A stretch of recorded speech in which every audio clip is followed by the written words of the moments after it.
এটি news happening পয়েন্টের আজকের আয়োজনে আপনাদের সবাইকে আমন্ত্রণ জানাচ্ছি। আমি জান্নাতুন নাহার জাকিয়া। দর্শক, শিশু শ্রম নিয়ে কথা বলতে চাই। দেশে শ্রমে নিয়োজিত শিশুর সংখ্যা 35,36,000 এবং এর মধ্যে 10,70,000 শিশু যারা ঝুঁকিপূর্ণ কাজে এই মুহূর্তে নিয়োজিত রয়েছে।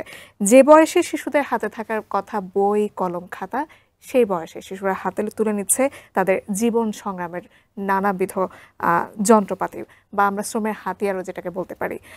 শিশু শ্রম নির্মূলে দেশের প্রচলিত আইনের পদক্ষেপের কথা বলা হলেও আমরা যতটুকু জানি সেটা এখনো পর্যন্ত পুরোপুরি বাস্তবায়ন হচ্ছে না। দারিদ্রতা, সচেতনতা অভাব সহ নানা কারণে আমরা শিশু শ্রম বন্ধ করতে পারছি না। এবং বিশ্বব্যাপী 12 জুন শিশু শ্রম প্রতিরোধ জনসচেতনতা দিবস বা শিশু শ্রম প্রতিরোধ দিবস পালিত হয়ে থাকে, কিন্তু এবার আজ 19 জুন সারা দেশব্যাপী পালিত হচ্ছে বিশ্ব শিশু শ্রম প্রতিরোধ দিবস 2025। আজকে নিয়ে কথা বলবো আমাদের অতিথির সঙ্গে, এবং আজকে অতিথি হিসেবে আমাদের সঙ্গে আছেন AHM শফিকুজ্জামান, সচিব, শ্রম ও কর্মসংস্থান মন্ত্রণালয়। স্যার, আপনাকে স্বাগত জানাচ্ছি আমাদের আজকে। আমরা দর্শকদেরকে বলছিলাম যে বিশ্বব্যাপী 12 জুন আসলে বিশ্ব শিশু শ্রম প্রতিরোধ দিবস পালিত হয়, কিন্তু আজ 19 জুন আমরা সারা দেশব্যাপী এই দিবসটি পালন করছে। আপনার কাছে শুরুতেই জানতে চাই যে বাংলাদেশে বর্তমানে শিশু শ্রমের পরিস্থিতি নিয়ে আপনি কিভাবে বিশ্লেষণ করবেন? ধন্যবাদ। আমি এটিএন নিউজের যারা দর্শক অনুষ্ঠান শুনছেন তাদের কাছে উদাত্ত আহ্বান জানাচ্ছি, বাংলাদেশ থেকে শিশু শ্রম নিরসনের জন্য আমাদের সবার সহযোগিতা কামনা করছি। আমাদের আসলে 12 জুন যেটি বিশ্বব্যাপী পালন করার কথা, যেহেতু আপনারা জানেন যে কোরবানির একটা বড় বন্ধ ছিল, এই জন্য আমরা সারা দেশব্যাপী আজকে এটি পালন করছি। মূলত শিশু শ্রম বাংলাদেশে আছে, কিন্তু এই শিশু শ্রম নিরসন বা শিশু শ্রম করা যাবে না, এই জন্য আমাদের অনেকগুলো লিগ্যাল ম্যান্ডেট আছে। প্রথমে আমাদের সংবিধানে যে ফান্ডামেন্টাল রাইটসের যে পার্টটা আছে, মৌলিক অধিকারে, এখানে কিন্তু বাড়িত করা আছে। এর বাইরে আমাদের দেশের বেশ কিছু আইনে এটি বলা আছে, বিশেষ করে আমাদের যেটা শ্রম আইন 2006-এর, সেখানে একটি চ্যাপ্টারই আছে শিশু শ্রম বিষয়ক যে চ্যাপ্টারটা আছে। এছাড়া আমাদের কিন্তু আমরা শ্রম বিষয়ে আমরা আন্তর্জাতিক যে প্রতিষ্ঠান ILOর সেখানে আমাদের ম্যান্ডেট আছে। বাংলাদেশ আমাদের আন্তর্জাতিক শ্রম সংস্থার ফান্ডামেন্টাল রাইটসের 8টি আমরা সিগনেটারি আউট অফ 10, 10টির মধ্যে আমরা 8টি সিগনেটারি, এবং বাকি যে দুটো আছে সেটা অস রিলেটেড। অস মানে হলো আপনার occupational safety and health issue, সেটাও আমরা খুব শীঘ্রই আমরা সেখানেও আমরা এই কনভেনশনের আমরা সিগনেটারি হব। এখন শিশু শ্রম বিষয়ে মূলত দুটি ফান্ডামেন্টাল কনভেনশন আছে। সেটি হলো কনভেনশন 138 ILOর, এবং সেটি বাংলাদেশ 73 সনে এটা সিগনেচার করেছে। এই কনভেনশন হলো যে বয়সটা কত হবে, অর্থাৎ শ্রমে যারা নিযুক্ত হবে তাদের নিম্নতম বয়সে, সেটি আমরা কিন্তু 73 সনে আমরা ILO সেই কনভেনশনে আমরা পার্টি। দ্বিতীয় একটি কনভেনশন আছে, সেটি হলো আমাদের যেটি আর্টিকেল কনভেনশন আপনার 182 মানে 182 কনভেনশন। এটি মূলত যে ঝুঁকিপূর্ণ কাজে এই শিশু শ্রম বা এটা করার কোনো সুযোগ নেই। এখন ঝুঁকিপূর্ণ কাজ তো অনেকগুলোই আছে, এবং বাংলাদেশে আমাদের যেটি এখন গেজেট হয়েছে 2022-এ, সর্বশেষ আমরা 43টি কাজকে ঝুঁকিপূর্ণ আমরা করেছি। ঝুঁকিপূর্ণ কাজ তো আমার করতে হবে, কিন্তু শিশুরা করতে পারবে না, এই জন্য আমরা কনভেনশন 182 সিগনেচার করেছি 2022 সালে। এই আইনি ম্যান্ডেট যেটা দেশের এবং আন্তর্জাতিকভাবে যেটা আছে ILOর, সেখানে শিশু শ্রম এবং ঝুঁকিপূর্ণ কাজ করার সুযোগ নেই। কিন্তু বাস্তবতা আপনারা যেটা বললেন প্রাথমিকভাবে, যে আমাদের প্রায় 35 লক্ষ লোক শিশু এখানে শ্রমে নিয়োজিত আছে শিশু শ্রমে, এবং তার মধ্যে ঝুঁকিপূর্ণ কাজে প্রায় 10 লক্ষ আছে। এবং তাদের জন্য যাতে এই ঝুঁকিপূর্ণ কাজ থেকে শিশুদেরকে বের করে নিয়ে এসে তাদেরকে আসলে শিশুদের কোথায় থাকার কথা, আসলে স্কুলে থাকার কথা, এবং সেখানে তার জীবনটা আনন্দে ভরে উঠবে, সে খেলাধুলা করবে, সে তার মস্তিষ্ক বিকাশ, শারীরিক গঠন সেটা করবে। কিন্তু তারা কেন শ্রমে নিযুক্ত হয়েছে সেটি আমি হয়তো আলোচনায় বলবো। সেটা আমাদের আর্থসামাজিক প্রেক্ষাপট, পারিবারিক যে দারিদ্রতা যেটা বললেন, সেই সব কারণে তারা ঝুঁকিপূর্ণ কাজে বা শিশু শ্রম হচ্ছে দেশে। এটি নিয়ে আসলে প্রথম যে বিষয়টি আমি মনে করি সেটি হলো যে আমাদের সচেতনতা দুটো দিকে হতে হবে। একটি, যারা এমপ্লয়ার অর্থাৎ যারা এই শিশু শ্রমের কাজে নিয়োগ দিচ্ছে তাদেরকে যেমন এখানে নিয়োগ দেওয়া যাবে না, এবং সেখানে 2006-এর যে শ্রম আইন আছে সেখানে কিন্তু শাস্তির বিধান আছে। আর যে গার্জিয়ানরা বা যারা তার বাবা মা তারা যাদেরকে নিযুক্ত করছে বা শিশুকে এই ধরনের কাজে নিযুক্ত করছে, সেখানে কিন্তু তাদের বিরুদ্ধে শাস্তির ব্যবস্থা রয়েছে। অবশ্যই স্যার, আমরা আইনের ব্যাপারে আরো কথা বলবো আপনার সাথে। স্যার, আমরা একটু এবারে শিশু শ্রমের যে আজকে প্রতিরোধ দিবসে প্রতিপাদ্য নির্ধারণ করা হয়েছে, স্বপ্নের ডানায় ভর করি, শিশু শ্রমের শৃঙ্খল ছিঁড়ি, এগিয়ে চলে দৃপ্ত পায়ে আশার আগুন বুকে জ্বালি। এবারের বিষয় যেটা প্রতিপাদন নির্ধারণ করা হয়েছে, আমরা প্রতি বছরই দেখি এরকম প্রতিপাদন নির্ধারণ করা হয়, কিন্তু যে স্লোগানটা নিয়ে আসা হয় কিন্তু তা কোনোভাবে মানা হয় না। এবং শিশুশ্রম বন্ধে গ্রাম ও শহরভিত্তিক পুনর্বাসন প্রকল্প গ্রহণ করলে কি আসলে শিশুশ্রম বন্ধ করা যেত কিনা, আপনার কি মনে হয়? প্রথমত স্লোগান যেটা, এটা হলো আন্তর্জাতিকভাবে প্রতি বছর একটা স্লোগান থাকে এবং সেই স্লোগান তো আসলে স্বপ্নের, এখানে কিন্তু স্বপ্নের বিষয়, ওটাকে আমরা ট্রান্সলেট করেছি বাংলায় এবং এটার এবছরের প্রতিপাদ্য এটি আন্তর্জাতিকভাবে তাদের থিমের উপরে। এখন স্লোগান বাস্তবায়নের ক্ষেত্রে তো আসলে সবার অংশগ্রহণ, যেটা আমি প্রথমে বললাম, সেটি হলো যেমন রাষ্ট্রের অবশ্যই দায়িত্ব আছে এবং সেখানে রাষ্ট্র বলবো যে তার দায়িত্ব পালনে আমরা যতটুকু ফোকাস দেওয়ার, সেখানে শুধু শ্রম কর্মসংস্থান মন্ত্রণালয় আমরা শুধু শ্রমের বিষয় দেখি, শিশুর গঠন বা তার বেড়ে ওঠা, তার শিক্ষা জীবন, এগুলোর সাথে তো অনেকগুলো মিনিস্ট্রি জড়িত এবং তারাও কাজ করছে। বিশেষ করে আমাদের একটি আইন আছে যেটা বলা হয় যে প্রাথমিক শিক্ষা বাধ্যতামূলককরণ আইন 2090, অর্থাৎ প্রাথমিক শিক্ষায় 100% শিশুরা যাবে। এখন সেইটা যদি আমরা সঠিকভাবে করতে পারতাম তাহলে তো শিশু শ্রমের জন্য সেই বাচ্চারা থাকার কথা না। তো সেখানে আমি যে জিনিসটা বললাম, তারপরে আমাদের যে সামাজিক নিরাপত্তা বলয়ের যেটা আছে, বিশেষ করে আমাদের সমাজ কল্যাণ মন্ত্রণালয় এবং নারী এবং শিশু মন্ত্রণালয় যেটা আছে, সেখানেও কিন্তু অনেক অ্যাক্টিভিটি আছে, যুব এবং ক্রীড়া মন্ত্রণালয় আছে। এগুলো যেমন রাষ্ট্রের বিভিন্ন সেগমেন্টের দায়িত্ব আছে, একইভাবে আমাদের সামাজিক দায়িত্ব রয়েছে। অর্থাৎ যে শিশুটা কোনো একটা পরিবেশে কাজ করছে সেটি তো একটি সমাজের অন্তর্ভুক্ত, বা যে ইন্ডাস্ট্রিতে, বিশেষ করে আমি যদি আপনারা যান, যদি কেরানীগঞ্জে যান বা ধোলাইখালে যান, সেখানে ঝুঁকিপূর্ণ কাজ বলতে যেটা বোঝায়, আমরা যেটা 43টা আইডেন্টিফাই করেছি, সেখানে কেমিক্যাল ইউজ হয় যে ফ্যাক্টরিগুলোতে, তারা এক্সপোজড ওখানে। তারপরে আপনার যেখানে লেদ মেশিনে কাজ হচ্ছে, আপনার ওয়েল্ডিংয়ের কাজ হচ্ছে, সেখানে এই একটা শিশু সে ওয়েল্ডিংয়ের কাজ করছে, এটা কত রকমের তার ক্ষতির বিষয়।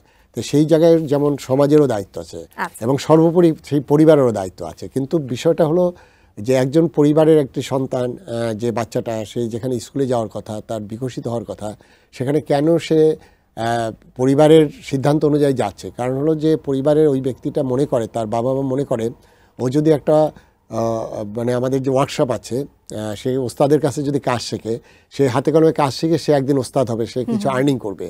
তো সেখানে ওই পরিবার সিদ্ধান্ত নিচ্ছে যে তার এখন নগদে সেই বাচ্চাটার কাছ থেকে কিছু আর্নিং হচ্ছে এবং সে পাশাপাশি সে একটা ট্রেডে কাজ শিখছে। এবং আপনারা জানেন যে মূলত দারিদ্রতার জন্যই আসলে এই সব যে বড় বড় কাজ, বড় একটা দায়িত্ব আসলে শিশুরা জড়িত হয়ে এখন সেই জায়গাটায় দরকারটা ছিল কি, যে ওই যে দারিদ্রতার কারণে যে সে কাজে যাচ্ছে, সেখানে স্কুলে আমরা যেমন স্কুল ফিডিং থেকে শুরু করে উপবৃত্তি, এই জিনিসগুলো বিশেষ করে যারা পিছনে পড়া মানুষ, তাদেরকে যদি আমরা বেশি ফোকাস করতাম তাহলে নিশ্চয়ই সে ওইটা শিখতো না, মানে ওখানে যেত না। আরেকটা ইস্যু আছে, সেটি হলো যে প্রতি বছর আমাদের 22 লক্ষ লোক আপনার কাজে ঢোকে, অর্থাৎ আমাদের প্রতি বছর এমপ্লয়মেন্ট মানে যেটা তৈরি হয় আমাদের ডিমান্ড সাইডে, সেখানে সাপ্লাই সাইডটা কিন্তু অনেক বেশি। 22 লক্ষ লোক প্রতি বছর নতুন কর্মস্থলে মানে উপযুক্ত হয়। ওই শিশুটা সে লেখাপড়া করলো, কিন্তু সে তো আসলে কি কর্ম করবে, সেই জায়গাটাও কিন্তু আমাদের এমপ্লয়মেন্ট ইস্যুটাও দরকার। এবং সেই এমপ্লয়মেন্টের মধ্যে একটা অংশ তার মধ্যে বিদেশে যাচ্ছে, 50%, ধরেন 10 লক্ষ বিদেশে যাচ্ছে, কিন্তু দেশে তো আমার 10-12 লক্ষ লোক থেকে যাচ্ছে। আমি কি সেই শ্রম যেটা আছে তাকে কি আমি এখানে এনগেজ করার জন্য আমি যোগ্য, এবং সেখানে কি আমার ওই মার্কেটটা আছে কিনা, এগুলো অনেকগুলো ফ্যাক্টর আছে। আচ্ছা স্যার, আমরা এখনো পর্যন্ত কেন শিশু শ্রমটা বন্ধ করতে পারছি না, আপনার কি মনে হয়? এবং গৃহকর্মে শিশু শ্রম বন্ধে কেমন পদক্ষেপ আসলে নেওয়া প্রয়োজন? প্রথমত যেটি আছে যে সচেতনতার একটা বড় ব্যাপার, এই জন্যই কিন্তু আমরা এটা দিবসটা কেন পালন করছি, আমরা আপনাদের সাথে কথা বলছি, এইগুলো মানুষ দেখবে, সেখানে তারা সচেতন হবে। আর একটা হলো যে আমাদের কিছু ভিতরের গত মৌলিক পরিবর্তন দরকার। সেটি হলো যে আমরা হয়তো শিশুশ্রম যেখানে এমপ্লয়মেন্ট দিচ্ছে এমপ্লয়াররা, তারা হয়তো তাদেরকে কম পয়সায় এটি করছে তাহলে, এবং সেখানে কিন্তু লিগ্যাল ম্যান্ডেট আছে। এখন যে জিনিসগুলো হলো, আমি একজন শিশুশ্রম যে দিচ্ছে তার গার্জিয়ানকে তো আমি ফাইন করতে গেলে সেটা আবার একটা সামাজিক একটা বিষয় থেকে যায়। তো এটা যেমন আছে। আরেকটা জিনিস দেখেন, আপনার আমাদের দেশে যেটা আছে, আমাদের বাড়িতে যারা কাজ করে, বিশেষ করে ছোট ছোট ছেলে মেয়েরা, আমাদের বিশেষ করে মেয়েরা কাজ করে, এবং সেখানে কিন্তু একদম গৃহকর্মী সুরক্ষা ও কল্যাণ নীতি 2015 আছে, কিন্তু বাস্তবতা কি দেখেন, এই বিষয়ে আরো বিস্তারিত আমরা আপনার কাছ থেকে জেনে সেখানে নেব। যেটা দেখছি যে কিভাবে অ্যাবিউজ করা হয়। জি, আমরা এই বিষয়ে আরো বিস্তারিত স্যার আপনার কাছ থেকে জানবো। তবে তার আগে দর্শক, আমাদের হ্যাপেনিং পয়েন্টে একটা সময় হয়ে গেছে ছোট্ট একটা বিরতি নেওয়ার, কিছুক্ষণ আমাদের ফিরছি, আমাদের সাথে থাকুন।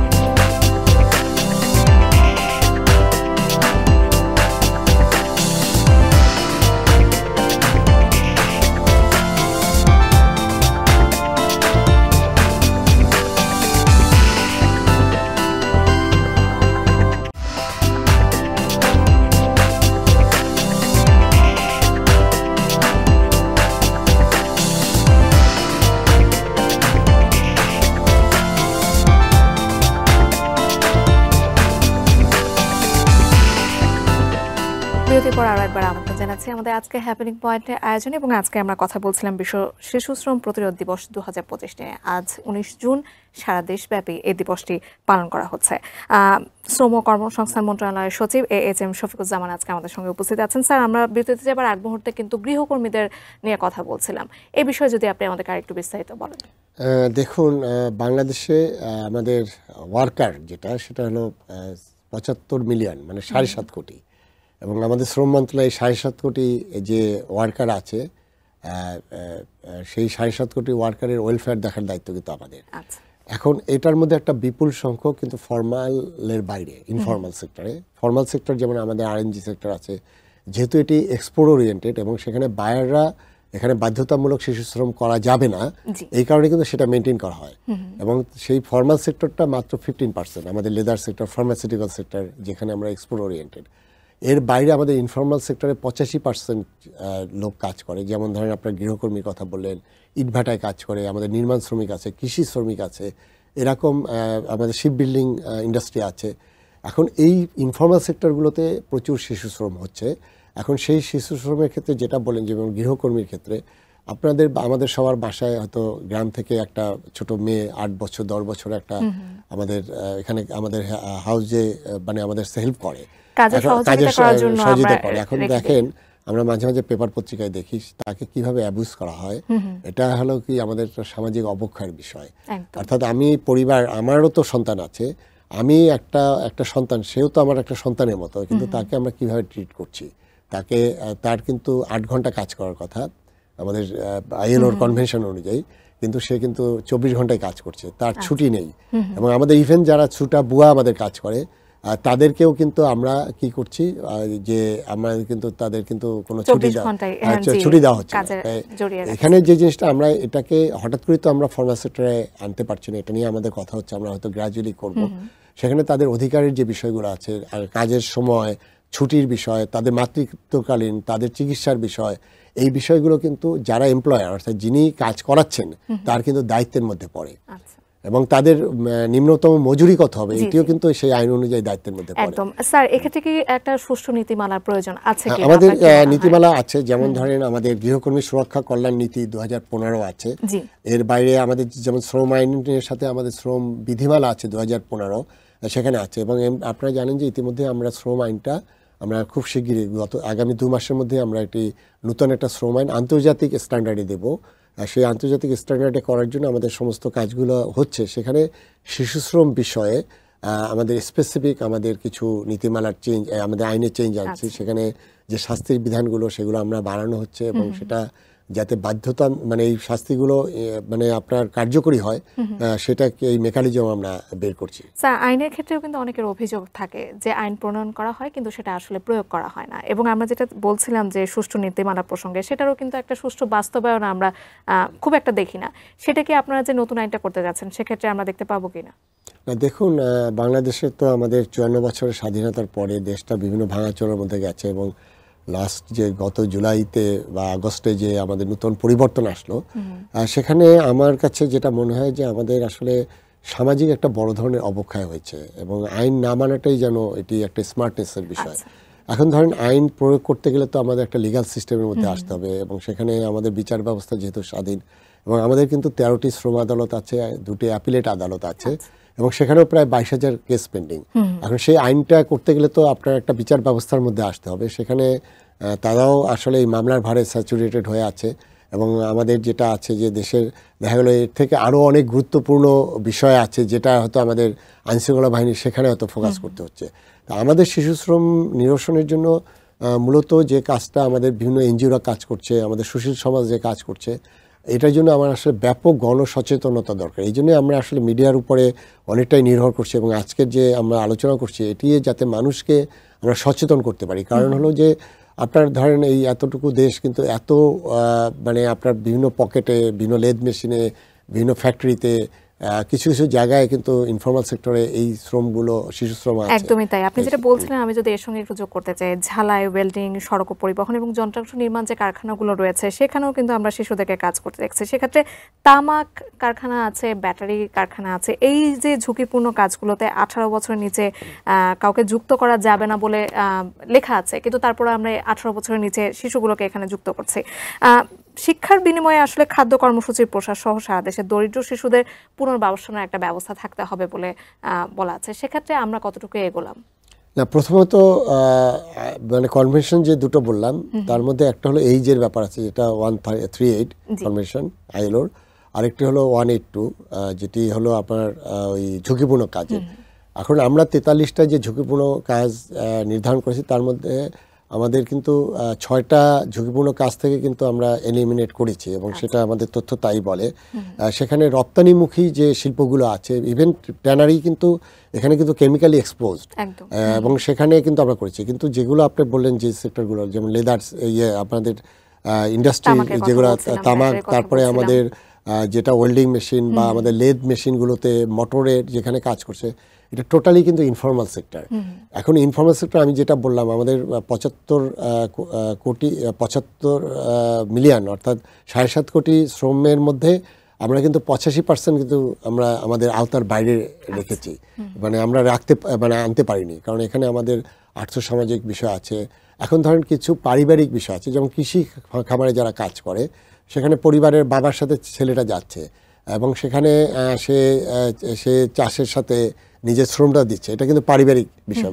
আমাদের দক্ষিণ অঞ্চলে যারা মাছ ধরে, সেখানে নৌকায় কিন্তু তার ছেলেটাকে নিয়ে যাচ্ছে এবং তারা কিন্তু ট্র্যাডিশনালি এভাবে এটার শিক্ষা পাচ্ছে। তারা কিন্তু বংশ পরম্পরায় কীভাবে মাছ ধরতে হবে এটা তো অন্য কেউ হয়তো এখানে করতে পারবে না। একদমই তাই। আপনি আসলে বংশ পরম্পরা বা পারিবারিকভাবে সেখানে তারা করছে, তার ফ্যামিলি জড়িয়ে যাচ্ছে। কিন্তু আমি একটু, যদি আমাদের সময় কম, আমরা একটু বলতে চাই যে আপনারা সরকারিভাবে তো কাজ করছেন, সরকারি সংস্থাগুলো কাজ করছে এবং সেক্ষেত্রে কিন্তু বিদেশি এনজিও প্রতিষ্ঠানগুলো এখানে কাজ করছে। ফলপ্রসূ উদ্যোগের মাধ্যমে কি শিশু শ্রমের হার কমিয়ে আনা সম্ভব বলে আপনার মনে হয় কিনা? অবশ্যই, এবং এটা কিন্তু আমরা অন্তত আইডেন্টিফাই করেছি, আমরা প্রায় ডাটাবেস করেছি, প্রায় 4 লক্ষ শিশুকে কিন্তু আমরা 6টা সেক্টর থেকে এলিমিনেট করেছি। কিন্তু এটি তো কন্টিনিউয়াস বিষয় এবং সেখানে আমাদের সক্ষমতারও ঘাটতি আছে, কারণ এটার জন্য আমাদের যে ম্যান পাওয়ার বা এটা আসলে সব জায়গায় ঘাটতি আছে। তারপর আমাদের সাথে অনেক এনজিওরা কাজ করছে। আমরা যে এই দিবস পালন করছি, আমরা বেশ কিছুদিন ধরে তাদেরকে এনগেজ করছি। আমরা পেপারে বিজ্ঞপ্তি দিয়েছি, পেপারে আমরা যেটা আছে কমার্শিয়াল, তারপর আমাদের টিভিতে বিভিন্ন ইলেকট্রনিক মিডিয়া টিভিসি প্রচার করছি। সেই জায়গাটায় যেটা আছে যে এখানে সমাজের যারা রাজনীতিবিদ, আমাদের যারা সুশীল সমাজ, সবাইকে আরও একটু সোচ্চার হতে হবে। অর্থাৎ এই জিনিসগুলো তার অবস্থান থেকে এই শিশু শ্রমটা, এবং দেখেন ঢাকা শহরে মাঝে মাঝে দেখা যায়, আমরা যারা দেখি যে ছোট ছোট বাচ্চারা যারা আসলে তাদের গার্জিয়ান নেই, তারা রাস্তায় কীভাবে বেড়ে উঠছে, তারা ড্রাগে আসক্ত হয়ে পড়ছে এবং তাদেরকে দিয়ে ড্রাগ ট্রাফিকিং করা হচ্ছে। তা আমি এই শিশুটাকে পরবর্তী কি করছে, তাদের তো আসলে একজন শীর্ষ সন্ত্রাসী মাস্তান বানাচ্ছি। অর্থাৎ এখানে আমাদের সমাজের দায়িত্ব, রাষ্ট্রের যেমন দায়িত্ব আছে, সমাজেরও দায়িত্ব। কারণ হলো যে এই যে আমরা যাদেরকে পথশিশু বলি, তারা যেভাবে বেড়ে উঠছে, এরা তো ভবিষ্যতে একটা দেশের জন্য, জাতির জন্য, সমাজের জন্য একটা বোঝা হয়ে যাবে এবং তারা আপনারা দেখেন বিভিন্ন ক্রাইমের সাথে জড়িত আছে। আমাদের যে কথাটা, সেটা আমরা যেহেতু বিশ্বব্যাপী আমরা কানেক্টেড, আমরা আইএলওর এই কনভেনশন সিগনেচার করেছি, সেখানে আমাদের সবচেয়ে বেশি ফোকাস করা উচিত যে আমার অন্তত ফোর্স যে লেবারটা আছে সেটা আমাদের বন্ধ করা দরকার এবং যদি মানে নিজেরা স্বেচ্ছায় আসে, সেই জায়গায় আস্তে আস্তে আমাদের এই জায়গাগুলোতে যাতে আমরা এলিমিনেট করতে পারি, এই জন্য সবাইকে নিয়ে কাজ করতে হবে। এটি রাষ্ট্র এককভাবে পারবে না। একেবারে শেষ পর্যায়ে চলে এসেছি। আপনি প্রান্তিক শিশুদের কথা বলছিলেন, পথ শিশুদের কথা বলছিলেন। সেক্ষেত্রে প্রান্তিক শিশুদের নিয়ে কোনো উদ্যোগ এখন পর্যন্ত আপনাদের আছে কিনা? যেমন দুর্গম যে অঞ্চলগুলো শিশুর আছে তাদেরকে নিয়ে, কিংবা শহরের পথ শিশুদের নিয়ে আপনাদের কোনো উদ্যোগ আছে কিনা? এবং একই সাথে আমি জানতে চাই যে আমরা একটু কক্সবাজারের দিকেও যেতে চাই। কক্সবাজারের সমুদ্র সৈকতে দেখা যায় যে অনেক শিশু তাদের শ্রম দিচ্ছে এবং আরও অন্যান্য জায়গায় শিশু শ্রমে জড়িত শিশুদের শিশুদের আসলে শিক্ষামুখী করতে এখন পর্যন্ত কোনো পরিকল্পনা আছে কিনা আপনার? আমরা যেটা বললাম প্রাথমিক শিক্ষা তো বাধ্যতামূলক 90 সনেই করা হয়েছে। সেখানে আমি মনে করি যে স্কুলে কেন যাবে, একটা হলো যে তাকে সেই আকর্ষণটা তৈরি করতে হবে। এখন ছেলেটা দুপুরে খাবার নেই, তাহলে যেটা আপনি বললেন স্কুল ফিডিং, এইটার কার্যক্রম বাড়াতে হবে। এটা কিন্তু রাষ্ট্রের জন্য আমি বলবো এই ইনভেস্টার কিন্তু রিটার্নটা অনেক বেশি। তাই সেখানে আমরা যারা আছে নীতি নির্ধারণ, আমরা আসলে শ্রম মন্ত্রণালয় থেকে শ্রমের অংশটুকু দেখছি, কিন্তু যেমন আমাদের সমাজ কল্যাণ মন্ত্রণালয় তাদের বিভিন্ন সেন্টারগুলো আছে, কল্যাণ সেন্টারগুলো আছে, সেখানে তাদেরকে ট্রেনিং দেওয়া বা তাদের ওয়েলফেয়ার দেখা, যারা গার্জিয়ানলেস সেই শিশুরা রাস্তায় পথ শিশুরা যারা আছে তাদেরকে আপনার একটা সেন্টারে নিয়ে এসে তাদেরকে আপনার টেক কেয়ার করা। তো এই কাজগুলো আরও ব্যাপকতা বাড়ানো দরকার। আর ওভারঅল আমাদের সব জায়গায় আছে, এই যে ধরেন আমাদের যেগুলো মোটর ভেহিকেলে আছে, টেম্পুতে দেখেন পিছনে একটা ছেলে, ছোট্ট একটা বাচ্চা ছেলে ঝুলে আছে, তার তো সেভাবে তো থাকার কথা নয়। এবং দেখেন এই ছবিটা যখন সারা বিশ্বব্যাপী প্রচার হয়, আমরা দেশের যত উন্নয়ন করি, যত ভাবমূর্তি উন্নয়ন করি, কিন্তু ওই ছবিটা কিন্তু আসলে নেগেটিভ ভাবে যাচ্ছে। তাই এই কারণে আমি মনে করি যে আমরা রাষ্ট্র এগিয়ে যাচ্ছে, আমাদের দেশ সামনের দিকে এগিয়ে যাচ্ছে, তাই কিন্তু আমাদের এখানে বৈষম্য কিন্তু অনেক রয়েছে, বিশেষ করে আয় বৈষম্য। আমরা এই বৈষম্যগুলোই আসলে কাটিয়ে উঠতে চাই। আপনাকে অসংখ্য ধন্যবাদ আজকে আয়োজনে যুক্ত হওয়ার জন্য। এবং আপনাকে ধন্যবাদ। এবং আমি এটিএন নিউজের যারা দর্শকরা আছেন, আমি আপনাদের আহ্বান জানাবো, অন্তত আমরা অনেক কিছু হয়তো করতে পারিনি, কিন্তু শিশুদের জন্য এটি আমাদের প্রত্যেকের নৈতিক দায়িত্ব যে সেখানে তাদের এই স্বেচ্ছায় শ্রম হোক আর বাধ্যতামূলক শ্রম থেকে তাদেরকে বের করে নিয়ে আসা। অবশ্যই ধন্যবাদ স্যার। দর্শক, আজকে 19 জুন সারা দেশব্যাপী আমরা বিশ্ব শিশু শ্রম প্রতিরোধ দিবস 2025 পালন করছি, এবং আমরা আশা করছি যে শিশু শ্রমের জন্য এই দিবসটি পালন করা হচ্ছে, সেখান থেকে শিশুদেরকে ফিরিয়ে এনে আমরা একটা সুন্দর ভবিষ্যৎ তাদের জন্য দিতে পারবো। আজকে এই পর্যন্তই। অন্য কোনো দিন নিশ্চয়ই আমরা অন্য কোনো বিষয় নিয়ে আপনাদের সামনে চলে আসবো।